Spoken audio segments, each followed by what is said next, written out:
ایک حاملہ خاتون نے اپنے شوہر سے پوچھا، ہم اگلے 2 مہینے میں ماں باپ بننے والے ہیں۔ بولی، اگر بیٹا ہوا تو کیا منصوبہ ہوگا؟ شوہر نے جواب دیا، میں اس کو تمام روزمرہ زندگی کی روایات سکھاؤں گا، کھیل، ریاضی، لوگوں کی عزت اور وغیرہ وغیرہ۔ خاتون نے پھر پوچھا، اگر بیٹی ہوئی تو؟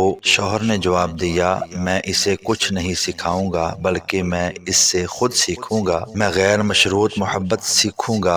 میری بیٹی یہ کوشش کرے گی کہ وہ میری پرورش اپنے ایک مخصوص زاویہ نگاہ سے کرے، بالوں کی کنگھی کرنے سے لے کر ڈریسنگ تک، ابتدائی گفتگو سے لے کر انتہائی گفتگو تک، نیز کہ وہ میرے ہر کام کو اپنی زاویہ سے تربیت کرے گی۔ وہ میرے لیے دوسروں سے لڑے گی، مباحثہ کرے گی، اس کی خوشی اور غم میری طبیعت پہ منحصر ہوں گے۔ خاتون نے پھر پوچھا، کیا بیٹا یہ سب کچھ نہیں سکھائے گا آپ کو؟ شوہر نے جواب دیا، بیٹے میں یہ ساری خصوصیات ڈالی جاتی ہیں لیکن بیٹی ان خصوصیات کے ساتھ پیدا ہوتی ہے۔ خاتون نے پوچھا، لیکن بیٹی تو ہمارے ساتھ ہمیشہ نہیں رہے گی؟ شوہر نے جواب دیا، بیٹی ہمارے ساتھ جسمانی طور پر نہیں رہے گی لیکن روحانی طور پر وہ ہر لمحہ ہمارے ساتھ ہوگی۔ یہ بات کہہ کر شوہر نے اپنے مکالمے کو ختم کیا کہ بیٹی کے ساتھ بندھن ختم نہیں ہوتا لیکن بیٹا زندگی کے کسی بھی موڑ پہ ہمیں چھوڑ سکتا ہے۔ چینل کو لائک اور سبسکرائب ضرور کیجیے گا۔ اللہ حافظ۔